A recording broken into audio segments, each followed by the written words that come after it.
러시아 경제는 내년이 오히려 전쟁은 끝났지만 경제 수치는 더 안 좋을 수도 있다. 우크라이나는요? 우크라이나가 문제예요. 우크라이나는 정말 큰일 났구나 이런 생각이 드는 상황이 돼버렸고, 예전에 핵을 가지고 있었던 국가로서 네. 우리 그럼 핵 만들 거야? 이렇게 나올 가능성도 꽤 있어요.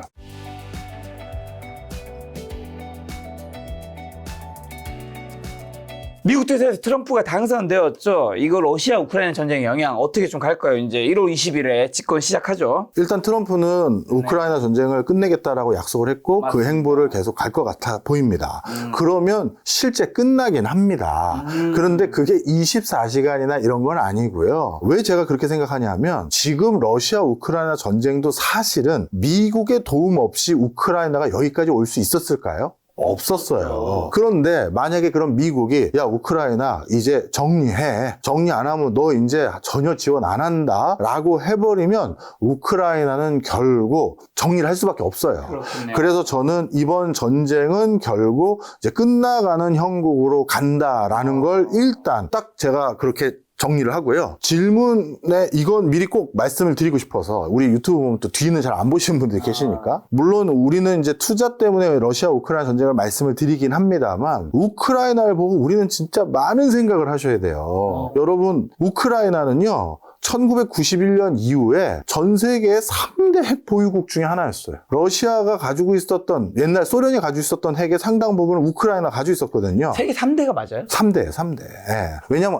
비공식적으로 안 알려진 건 우리가 알 수가 없고, 공식적으로 개수 세놓은 건 있을 거 아니겠습니까? 그걸 기준으로 세 번째라는 거예요. 사실 저 핵 없어요 하면서 뒤에서 슬금슬금 만든 사람들이 얼마 더 가지고 있는지 그건 알 수가 없지만, 자, 그래서 그런 국가가 갑자기 미국이 왔을 때, 야, 우크라이나 이거 니네가 이거 핵을 가지고 있으면 어떡하니? 다시 다 소련에게 돌려줘. 이렇게 얘기했단 말이에요. 왜냐하면 이제 미국 입장에서는 오히려 러시아가 오랫동안 핵을 관리했으니까 여기 맡긴 게 차라리 그래도. 그렇죠. 그리고 신생 독립국은 테러가 날 수 있고 쿠데타가 날 수 있는데 불안하죠. 불안한 거예요. 아이 손에 권총 주는 거랑 똑같다고 생각한 거죠. 그래서 우크라이나가 고민을 잠깐 했던 타임에 그때 미국이 약속한 게 두 가지가 있는데, 일단 이 핵무기를 전부 러시아로 돌려주면 어마어마한 경제적 보상해주겠다. 그건 해줬어요. 해줬어. 그리고 두 번째, 그럼 안보는요, 저희가 핵 보유국에서 핵 보유국이 아닌 걸로 바뀌는데 라고 했었을 때, 그때 미국, 영국, 프랑스 등등이 모여서 부다페스트 각서라는 걸 써줬어요. 부다페스트 각서라는 건 우크라이나 너희가 문제가 생기면 우리가 전격적으로 지원해주고 도와줬을 테니까 걱정하지 마를 각서로 써준 거예요. 협정으로 쓰지 않은 이유는 이건 말 그대로 러시아가 너희 침공하면 우리가 러시아 다시 너희들과 같이 러시아를 공격해 줄게라고 하는 얘기가 돼버리니 러시아가 수용하겠어요? 그걸? 그러니까 협정은 못하고 그래서 각서라고 쓴 거예요. 법적 구속력은 없지만 우리가 약속은 해주마 라고 해서 그걸 들고 믿고 있었죠. 자, 그런데 이번에 어떻게 됐죠? 트럼프가 야 빨리 끝내. 그 각서는 뭐냐는 거예요. 이게 그럼 교수님 각서니까 그렇죠. 국가 간의 협정으로 맺어지면 다른 거 아닙니까? 그것도 말씀드릴게요. 우크라이나 위기 사태라고 해서 2014년도에 우크라이나의 서방으로 가자라는 열풍이 불었어요. 유로마이단이라고 불리우는. 그런 것들이 있었을 때 누가 우크라이나에게 다가갔느냐? 우크라이나 경제가 그때 되게 어려웠거든요. 그때 우크라이나 도와주겠다고 중국이 다가갔어요. 중국이 우크라이나에게 야 너희 이러다가 외환위기 생기겠다. 야 내가 통화 수합해줄게. 통화 수합해줬고, 그 다음에 야 너희 안보도 걱정 많다며 내가 중국 우크라이나 상호 안보 조약이라는 걸, 협정 같은 걸, 법적 구속력이 있는 협정을 체결해줬어요. 그래서 그 얘기 무슨 얘기다? 우크라이나 뒤에 중국도 뒷배로 원래 있었어요. 그 협정을 체결했다니까요. 그런데 정작 러시아가 딱 우크라이나 침공하니까 어떻게 됐다? 중국은 오히려 러시아 지원하고 앉아있고, 미국은 전격 참전하지는 않고 무기만 조금씩 주다가, 그것도 러시아를 결정적으로 타격을 입힐 수 있는 장거리 미사일 이런 거 쓰면 안 된다고 락을 걸었잖아요. 질 수밖에 없는 전쟁을 만들었다 해도 과언이 아니에요. 자, 그래서 이런 상황이 결국 됐다는 걸 봤었을 때 제가 왜 이걸 이렇게 목소리 높여서 말씀드리냐면, 우리나라를 생각하라는 거예요. 만약에 지금 한국의 방위, 미군 부대도 있고요. 우린 유사시 미국과 우리는 상호 안보 조약이 체결돼 있어서, 안보 수호 조약이 체결돼 있어서 이제 미국이 도와주는 거 아닙니까? 그렇게 무조건 캐주얼하게 생각하면 안 된다는 걸 말씀드리는 거예요. 자체적으로 자주국방을 해야 된다는 게 얼마나 중요한 건지, 남의 힘을 빌려서 이제 국가를 지킨다 이런 게 워킹하지 않다라는 걸 우크라이나 사태로 우리가 명명백백하게 보는 거예요. 네. 한국도 핵무장 해야 한다는 건가요? 핵무장에 준하는 어떤 뭐가 있어야 되는 거예요. 그러니까 핵이 만약에 필요하다 그러면 우리는 3개월이면 뚝딱 만들어. 이런 수준까지 다 해놨다든가. 그래서 쟤는 핵은 없는데 마음 먹으면 바로 아주 좋은 거는 다음 주에 한 10개도 만들어. 이런 상태까지 스탠바이 해놓는 게 제일 좋을 수도 있고, 그리고 상대는 우리에게 핵으로 타격했었을 때 핵미사일은 아니지만 그거와 똑같은 파괴력을 가지고 있는 지대공 미사일이나 이런 것들을 개수를 맞춰놓고 가지고 있어도 방법일 수 있어요. 우리나라 친다면 현무5 같은 미사일 그렇죠. 있죠. 네, 그런 것들로 맞대응을 할 수 있는 여지를 만들어 놓는 게 중요한 거지. 미국이 도와줄 거잖아. 주한미군 여기 있는데 그렇게 캐주얼하게 생각하면 안 된다. 근데 한국의 핵무장이 실제로 미국이나 전 세계가 용인할 가능성 미래에 있긴 할까요? 저는 있다고 생각합니다. 있다고요? 네, 이 이유가 방위산업의 체계와 시스템이 많이 바뀌어버렸어요. 좀 설명을 좀 드리면요. 옛날에 국방, 방위산업이라는 것은 철저히 이너서클에서만 진행이 됐어요. 국가에서 했고, 국가와 어떻게 보면 링크드된 군수산업 업체들이 했거든요. 기업들이. 근데 그 업체들이 했던 방식이 지금 더 이상 유지가 안 돼요. 일단 첫째, 그 군수 방위산업체들이 결국 바라보는 곳은 국가에서 물건 사줘야 되잖아요. 그러니까. 그런데 탈냉전 이후 전 세계의 국방비 예산이 급격히 줄기 시작했어요. 그러니 물건을 만들면 사줘야 되는데 잘 안 사줘요. 그리고 영업이익도 작을 거고. 그렇죠. 그러니 야 이거 뭐야, 쟤가 안 사준다고 내가 다른 나라에 가서 팔 수 있는 물건도 아니거든요. 아니죠. 나라가 허락해줘야 돼. 그렇죠. 그럼 뭐야 이렇게 됐고, 두 번째, 그 사이에 국방력이라든가 방위산업에 있어서 게임 체인저에 해당되는 무기들, 신종 무기들은 하이 테크놀로지 무기로 바뀌어버렸어요. 이게 무슨 소리냐면 옛날 재래식 무기에 비해서 개발 비용이 어마어마하게 들어요. 그러니 신무기를 개발하는데 비용은 많이 들고 잘 사주지도 않고, 야 그럼 이거 어떻게 할 건데, 이 과정에서 더 이상 방위산업체가 지금 상태로 이너서클로 국방산업은 우리만 합니다 이렇게 못하게 돼버린 상황이 됐어요. 그 다음 플러스 알파로 앞으로 방위산업의 가장 큰 화두 중에 하나가 무인화예요. 전투기에도 이제 사람 없고, 그래서 일론 머스크도 한마디 했잖아 이번에. 야 전투기에 사람 있는 전투기 만들 생각을 아직도 하고 있는 니네들이 제정신이니? 이런 논조를 얘기를 했단 말이에요. 그럼 그거 무인화고, 그리고 일론 머스크가 만들고 있는 휴머노이드, 이거 언젠간 군인 대신 할 거 아니겠습니까? 이렇게 해서 자율주행부터 살상 드론부터 해서 다 무인화인데, 이 무인화는 생각을 해보세요. 결국 무인화가 되려면 뭐가 뒷받침돼야 되죠? 네트워크예요. 그렇죠. 근데 네트워크를 그럼 방위산업체가 구축한다? 말도 안 되죠. 엄청난 돈을 또 들여야 돼요. 근데 딱 봤더니 옆에 네트워크를 잘 구축한 민간 업체들이 많은 거예요. 그럼 걔네 네트워크를 쓸 수밖에 없는 거죠. 그게 비용 효율적이니까요. 그 다음에 무인화라는 건 결국 인공지능 기술인데, 민간 업체들이 인공지능 기술 다 개발해놨는데 이걸 다시 국가에서 그걸 별도의 틀로 또 개발한다? 또 역시 코스트 이펙티브하지 않아요. 그렇죠. 그러니 이것도 갖다 써야 되는 거죠. 자, 그럼 네트워크도 갖다 쓰고 인공지능 엔진도 갖다 쓰고, 그리고 그걸 데이터에서 계속 인공지능을 디벨롭 시켜야 전투력이 더 높아지니까 클라우드 서버도 미국 빅테크 기업이나 민간 기업들에게 일부 같이 운용을 같이 해야 되고, 그래서 이제 국방 방위산업이라는 게 정부 혼자 하는 게 아니라 민간과 같이 하는 영역이 돼버린 거예요. 그런데 여기서 말하는 민간이 미국 내에 민간 업체만 있는 게 아니에요. 미국 반도체 하나 제대로 못 만들잖아요. 그 다음에 이제 잠수함도 제대로 건조도 못해요. 그리고 구축함 유지보수할 수 있는 역량도 없어요. 그러면 그런 거는 이제 민간의 영역에는 미국과 플러스 알파 동맹국 또는 동맹국에 소속된 기업들까지 같이 하게 되는 거예요. 거기 한국에 해당되는 거고. 당연히 이렇게 되는 거예요. 그래서 트럼프가 한국의 조선업. 그렇죠. 딱 집은 거고요. 그리고 이렇게 됐을 때 특히 중요한 게, 미국이 전 세계에서 가장 최강의 군사력을 계속 유지할 수 있는 건 본인이 그 다음 버전, 그러니까 지금에 있는 있는 게임 체인저들을 다 격파할 뭔가를 개발해야 이 게임 체인저들, 기존 게임 체인저들을 다른 나라에 팔아요. 그렇죠. 예. 그리고 요걸 또 자기가 가지고 있는 최강의 무기를 또 격파할 수 있는 걸 개발해야 타해시키는 위에를 만드는 거죠. 그렇죠. 그러면 요걸 또 다른 데 팔아요. 그런데 그 다음 걸 개발할 때 개발 비용이 엄청나게 들어가는 걸 그 나머지 밑에 단을 다른 나라에 팔면서 조달한 거잖아요. 그러면 이 무인화 기기, AI, 네트워크, 클라우드 이걸 기반으로 방위 산업이 진화 발전하는 과정에서 이제 뭐가 중요하다? 이 네트워크의 표준을 같이 공유하고 무기 시스템과 네트워크를 같이 쓰는 애들만 내 무기를 더 사갈 수가 있어요. 그렇지 않습니까? 윈도우나 iOS 안 쓰고 다른 OS 쓰는 사람들하고 우리가 소통을 못 하는 거 아니에요. 그래서 지금 미국이 중요한 건 이 동맹국 체제라는 걸 통해서 내 시장을 더 널리 확보해 놔야 돼. 네. 그러면 중국이 이제 슬슬 무기를 팔기 시작했어요. 전 세계 무기 수출 비중에서 중국이 5%까지 올라왔어요. 굉장히 빨리 올라온 거예요. 원래 중국 무기는 아직까지 구태의연한 무기라는 인식이 많았는데 그래도 꽤 많이 올라온 거거든요. 야, 이거 안 되겠네. 중국이 전 세계적으로 무기 파는 걸 어떻게든 억제해야겠네. 그러려면 자기 시스템과 네트워크와 이거를 같이 공유하는 생태계 기반을 마치 우리 윈도우 세상 만든 것처럼 안드로이드 세상 만든 것처럼 크게 만들어 놔야 돼요. 그걸 하려고 동맹과 민간이 많이 필요해진 거고요. 하나 더. 그렇게 하고 나면 또 어떻게 되느냐? 네트워크를 같이 쓰잖아요.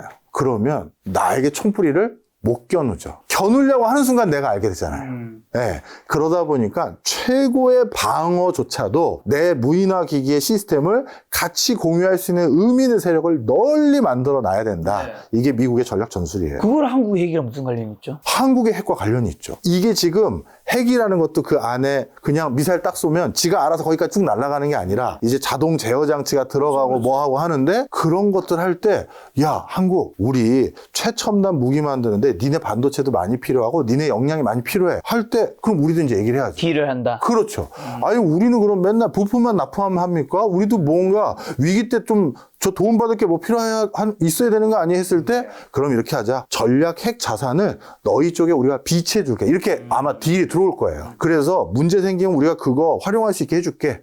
근데 미국의 핵이지만 한국에 배치해 준다라. 네. 그런데 그래봤자 미국이 버튼 안 눌러주면 우리 게 아니잖아요. 그러니까. 그럼 우린 조금 더 들어가야죠. 이번에 배수리할 거 많다고 하셨는데 핵 항공모함 만드는 방법 중에 기술 전수 일부 해주세요라든가 핵 전략이 꼭 핵 미사일만 얘기하는 게 아닙니다. 핵 잠수함, 핵 항공모함이나 핵과 관련한 전반적인 걸 다 말하는 거예요. 그런 것들을 조금씩 요청해 와서 우리가 가져와야죠. 핵의 상당히 궁금한 게 어쨌든 우리가 나중에 실제로 우리가 핵을 보유하게 되면 전 세계로 또 이렇게 그 핵을 가지게 되면 받는 제재들이 있잖아요. 실제 만약에 핵을 가졌다 칠게요. 그럼 제재도 어느 정도 따라오겠죠. 이 양측을 다 비교했을 때 얻는 게 더 큰 쪽을 선택하는 거잖아요. 경제라는 거는. 네, 무슨 말씀인지 이해했어요. 어느 쪽을 좋은 거예요? 제 말씀을 오해하시면 안 돼요. 핵을 보유한 국가가 되자라는 게 아니에요. 쟤네는 실제 핵을 보유한 국가나 다름없어. 이 소리를 듣자는 거예요. NPT도 탈퇴하지 말고요.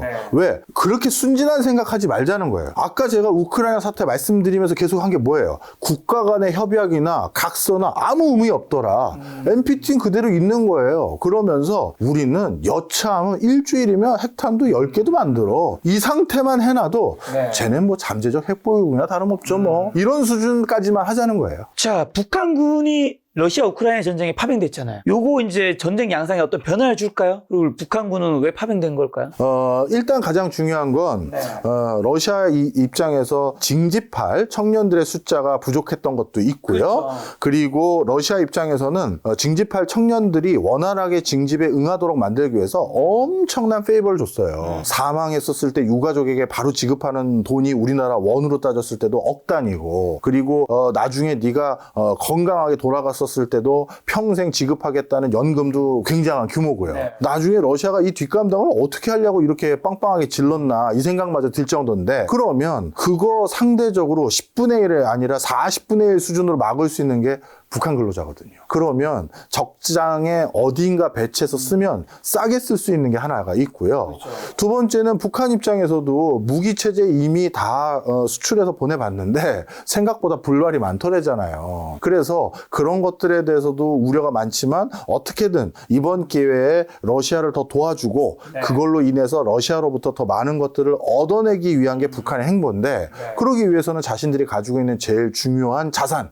인적 자산이죠. 그걸 같이 보내겠다고 마음을 먹은 것 같아요. 그런데 이건 제 개수입니다, 여러분. 우리나라도 북한의 전략 전술 정책 행보를 굉장히 면밀히 모니터하거든요. 근데 북한도 한국의 전략 전술을 꽤 적극적으로 모니터해요. 하겠죠. 그런데 한국과 북한의 경제적인 위상이 딱 뒤엎어진 시점이 언제랑 거의 맞물리냐면 베트남 전쟁 때예요. 그 언저리 때 한국이 고비가 참 많았어요. 경공업에서 중화공업으로 넘어가려는 시도도 막 해보려고 했었고 그런데 그 과정에서 오일 쇼크와 같은 충격도 있었고 그리고 경공업 제품들을 더 많이 수출을 하기 전에 그래서 외화를 더 벌기 전에 국제사회에서의 원조가 중단돼 버렸어요. 그러니 원조가 중단되니까 그동안 원조로 충당했던 여러 외화가 있었는데 그게 없으니 외화를 더 벌어야 되잖아요. 야, 큰일 났다. 석유 가격은 불안불안하고 원조도 끊기고 어떡하지 했을 때 우리가 선택한 게 베트남 파병이었죠. 그래서 미국이 전략적으로 어떻게 했느냐. 그때 우리가 베트남 파병하기 전까지만 하더라도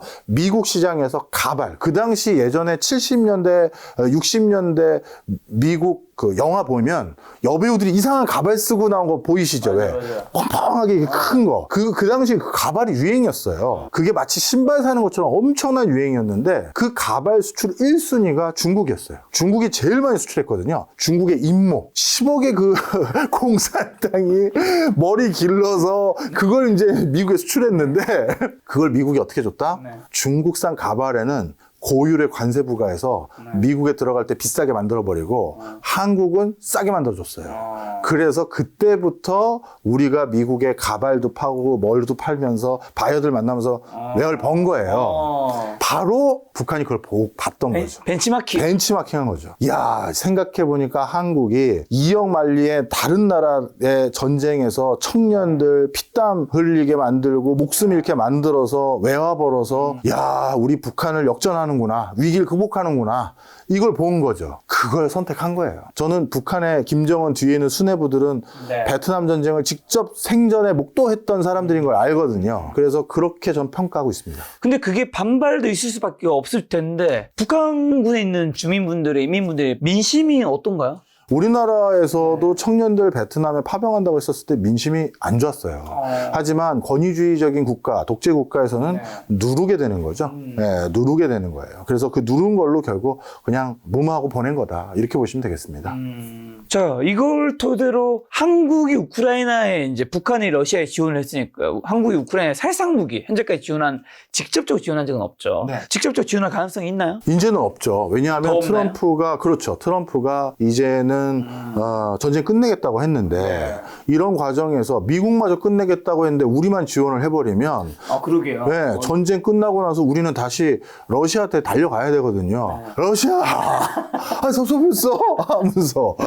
우린 비즈니스 하는 나라잖아요. 그래서 현대차도 다시 들어가야 되고, 삼성도 다시 들어가고, 경동 라비엔도 들어가고, 다 해야 되는데, 그 러시아로 관계 설정 다시 하려면, 여기에서 무리수 두면 안 되죠. 우크라이나 분들에겐 죄송하지만. 그래서 또 중요한 거 하나 또 말씀드리면, 앞으로가 문제예요. 미래전. 앞으로 미래전에서는 어떤 이슈가 생기냐면, 살상용 무기를 지원했다, 안 지원했다가 모호해져요. 왜요? 아까 말씀드렸던 게 네트워크 기반이라고 말씀드렸잖아요. 그럼 네트워크 기반으로 무인화 기기가 전쟁을 수행하는 과정이 돼버리면 그 제품을 만들고 운용하고 그 네트워크를 사용하는데 일조했던 모든 나라들이 그냥 참전 국가가 되는 거예요. 예를 들어서 대만에서 전쟁이 났어요. 근데 대만에서 전쟁 났을 때 테슬라에 있는 휴머노이드 로봇 장병들이 가서 파병 갔고 그리고 그 무인화 드론이 가서 알아서 안면 인식이 돼서 딱 봤더니 중국군이다 하면 딱 가서 폭격해서 자동적으로 그냥 살상하고 이런 걸 하는데 그 서버를 미국 본사의 서버가 아니라 가까이 있는 일본이나 한국의 서버에서 그거를 운영하고 관리했다.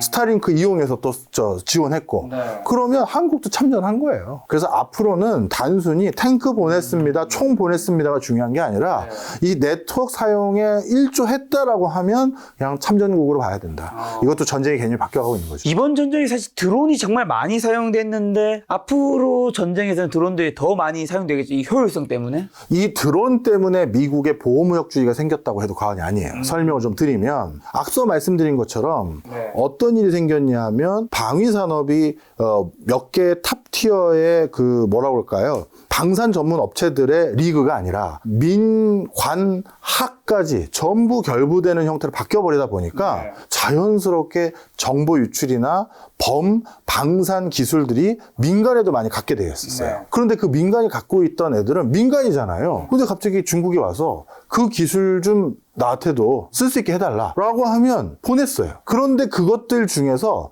가장 빨리 결실을 맺은 게 드론이었어요. 왜냐하면 드론은 민간 부분의 활용도가 더 빨랐었거든요. 민간에서 띄워가지고 카메라로 뭐 찍고 벌집 그냥 파괴하고 이런 걸 많이 쓰다 보니까 드론은 이제 민간에서 너무 범용으로 쓰기 시작했고 대표적으로 그러다 보니 미국에 군납하는 드론 하나의 회사는 우리 민간에서 지금 너무 많이 주문이 들어와서 저 그냥 그 방산에 군납하는 거 그만둘래요. 스스로 포기한 회사도 있어요. 그러다 보니까 드론은 이미 보편화된 민간 기술이 돼버린 거죠. 그 기술을 중국이 확보하기가 쉬웠겠죠. 그래서 중국이 지금 드론의 최강국이 됐고 그것이 살상용 무기로 만드는데도 최강국이 된 게 드론이기 때문에 가능했던 거예요. 바로 민간 부분에서 먼저 쓰기 시작했으니까. 그래서 미국이 이래서는 안 되겠다. 보호무역주의. 중국하고는 거래하지 마. 이러다가 중국이 드론만 만드는 게 아니라 뭐 인공위성도 만들고 모두 만들겠네. 그래서 중국을 밸류체인에서 다 끊어야 된다는 생각을 한 것도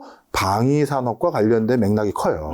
이걸 제가 확대 해석한다고 생각하지 마십시오. 여러분, 미국의 모든 위정자는요, 자기네들의 현대사를 배워요. 근데 미국이란 이 엄청난 패권 국가가 언제 됐죠? 1차, 2차 세계대전 때문에 미국이 패권 국가가 됐잖아요. 유럽의 저 패권 국가들은 전쟁으로 힘을 다 빼버렸고 미국 본토는 아무 피해 안 입었고 오히려 군납하면서 떼돈 번 업체 있고 그러다 보니 야 전쟁, 군납, 군수산업 이런 것들이 국가의 위상을 이렇게 바꾸는구나. 우리가 원래 영국의 아들이었는데 우리가 이제 영국을 챙겨야 되는 걸로 바뀌는구나. 현대사를 반추했던 모든 사람 다 알고 있어요. 그래서 미국의 의사결정에는 방위산업에 대한 견해를 바탕으로 전체 통상, 무역 이런 것들까지도 판을 짜는 목소리를 아직도 많이 해요. 그래서 보호무역도 드론 같은 걸 보고 생긴 거다. 자, 그럼 마지막으로 러시아 경제, 우크라이나 경제 지금 어떻고 전쟁이 끝난 후에는 어떻게 되는 거죠? 러시아는 경제 성장률이 전쟁이 끝나고 나면 떨어집니다. 떨어지나요? 전쟁은 경제 성장률이라는 숫자는 올리죠. 왜? 군수산업으로 많은 걸 빨리 생산해야 되잖아요. 그러다 보니까 GDP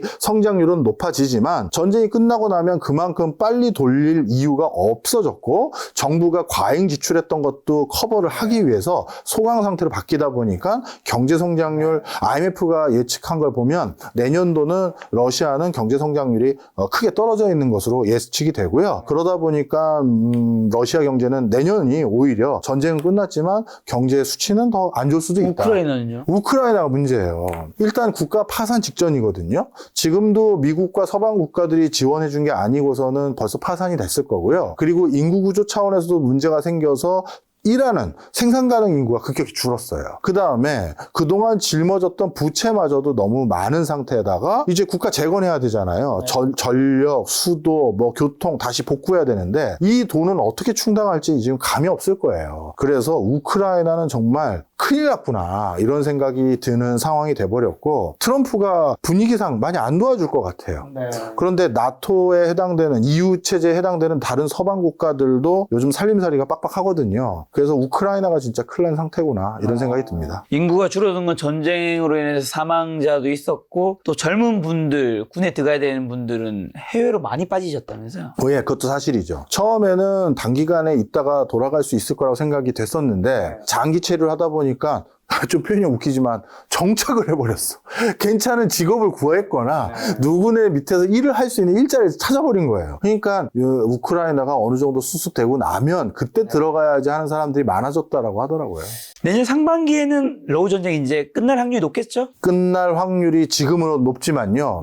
우크라이나 입장에서는 그러면 어떻게 끝낼 건데가 중요하잖아요. 땅을 어디까지 띄워주면 대신 EU와 나토에 가입을 시켜줄 거냐, 이 딜을 봐야 되는데 그게 제대로 안 될 경우에는 예전에 핵을 가지고 있었던 국가로서 우리 그럼 핵 만들 거야? 이렇게 나올 가능성도 꽤 있어요. 그래서 상반기 1, 4분기 안에 끝날 확률이 저는 70%, 그렇지 못할 확률이 30%. 자, 김작가 TV에서는 교수님이 이제 올해 마지막 출연이시고 이제 곧 있으면 이제 연말이잖아요. 오늘 이제 부동산, 비트코인, 러우 전쟁 관련해서 많은 좋은 이야기 해주셨는데 저희 시청자분들에게 올해 마지막 인사 한마디 주시면서 투자 조언 한마디 주고 가신다면요. 네. 사실 경제를 얘기하다 보면 너무 불편한 얘기들을 하게 될 때가 있어서 저도 늘 마음이 송구합니다. 그럼에도 불구하고 격려해 주시고 응원해 주시고 좋아요도 눌러주신 많은 분들께 머리 숙여 진짜 감사드리고요. 제가 여기 계신 분들, 청취하시는 분들, 우리 김 작가님하고 제가 기분 상하게 해서 저희가 얻을 게 뭐가 있겠어요. 그냥 때로는 불편하지만 알려드려야 대비하지 않겠느냐라는 마음으로 전달해 드리는 거니까 절대 오해 없으셨으면 하는 바람이고요. 부디 우리 김작가 TV에서 제공하는 많은 정보들이 내년에 성투하시고 부자 되시는데 도움 되셨으면 하는 간절한 바람입니다. 네, 올해 교수님 강의 들을 수 있는 거 아까 처음에 말씀드렸는데 뭐라고 하셨죠? 논현동에 있는 주민센터인데요. 제 여의도 맨션 게시판에 들어오시면 위치 아실 수가 있고요. 아니면 이 고정 댓글 하나 달아주세요. 네, 이번 주 토요일이었죠? 이번 주 토요일입니다. 네, 제가 댓글로 그 강의 안내문 남겨놓을 테니까 여러분 관심 있으신 분들 보신다면 교수님의 인사이트 얻을 수 있지 않을까 싶습니다. 오늘 만난 교수님 박정호 교수님이었습니다. 지금까지 소중한 시간 함께 해주셔서 정말 감사합니다. 오늘도 김 작가였습니다. 고생 많으셨습니다.